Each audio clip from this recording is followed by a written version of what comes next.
Hello बच्चों, let's see the question. The question says the total flux through the faces of the cube with sides length of a if a cube charge 2q is placed at a corner a of the cube is. तो question में हमें क्या बोला है? Question में बोला है कि हमें एक क्यूब दिया गया, ठीक है, जिसके कॉर्नर पे हमने रखा है 2q चार्ज। अब पूछा और उसका लेंथ कितना है क्यूब के साइड का, वो a के बराबर है। हमें पूछा क्या गया कि total flux through the faces of the cubes with side length of a। तो हमें पूछा गया कि टोटल फ्लक्स कितना होगा फेसेस ऑफ द क्यूब। तो इस क्वेश्चन का की कॉन्सेप्ट क्या होगा? इस क्वेश्चन का की कॉन्सेप्ट क्या जो होगा वो बेसिकली हमारा एक थ्योरम है, जैसे हम सब जानते हैं। वो कौन सा थ्योरम है? वो है गॉस थ्योरम या फिर गॉस लॉ, ठीक है, गॉस लॉ बोलते हैं, ठीक है। तो जो गॉस लॉ क्या बोलता है?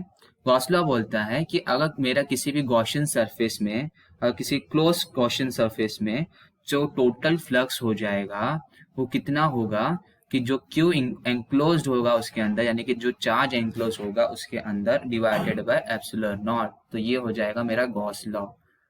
यह गॉस लॉ बोलता है, ठीक है। तो अगर हम क्यूब के केस में देखें, जहां पर जो मेरा चार्ज है, जिसका चार्ज कितना दिया है हमें 2q के बराबर और कॉर्नर में प्लेस्ड है, तो अगर मैं अपना क्यूब को यहाँ पर ड्रॉ कर दूं तो ये जैसे मेरा क्यूब है कुछ इस तरह से, ठीक है। ये क्यूब का क्या सीन है कि इधर पे ना मैंने 2q चार्ज रखा है, ठीक है।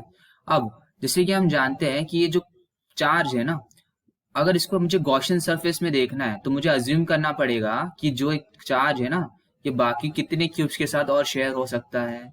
तो देखा जाए तो एक तो ये हो जाएगा एडजेसेंट वाला इस क्यूब के साथ, या पर एडजेसेंट अगर मैं एक हाइपोथेटिकल क्यूब बना लूं तो अगर मैं देखूं तो ये एक चार्ज इसके साथ भी शेयर हो रहा है। सिमिलरली अगर इसके फ्रंट में यानी कि इस डायरेक्शन में अगर मैं एक और क्यूब बना लूं तो ये उसके साथ भी शेयर होएगा, और ये डायगनली अगर देखूं तो उसके साथ भी एक और क्यूब शेयर हो जाए, एक और एटम शेयर कर लेगा वो। तो देखा जाए तो 4 क्यूब इधर ऊपर से बन गए और 4 क्यूब नीचे से बन गए। तो इसके लिए मैं बोल सकता हूँ कि जितना कितना क्यूब्स ये जो मेरा एटम है कॉर्नर पे, वो कितने क्यूब के साथ शेयर करेगा, कितना क्यूब के साथ अपना पार्ट शेयर करेगा, वो होगा 8 क्यूब्स के साथ, ठीक है। अगर ये 8 क्यूब के साथ अपना पार्ट शेयर कर रहा है मेरा जो एटम है, तो पर क्यूब वो कितना शेयर करेगा? पर क्यूब वो 1/8 पार्ट शेयर करेगा, ठीक है। तो हर एक फेसिस पे कितना हो जाएगा, कितने पार्ट्स हो जाएंगे? 1/8 हो जाएंगे इस एटम्स के।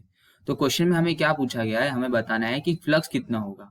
तो अगर फ्लक्स के लिए देखा जाए, तो हम जैसे जानते हैं फ्लक्स क्या होगा फॉर दिस क्यूब, वो हो जाएगा, अगर हमने जो कंसिडरेशन किया है वो सारे हाइपोथेटिकल्सली किए थे क्यूब्स के लिए, हमें बेसिकली फाइंड आउट यही करना है कि ये जो गिवन क्यूब है उसमें से कितने फ्लक्स पास होंगे।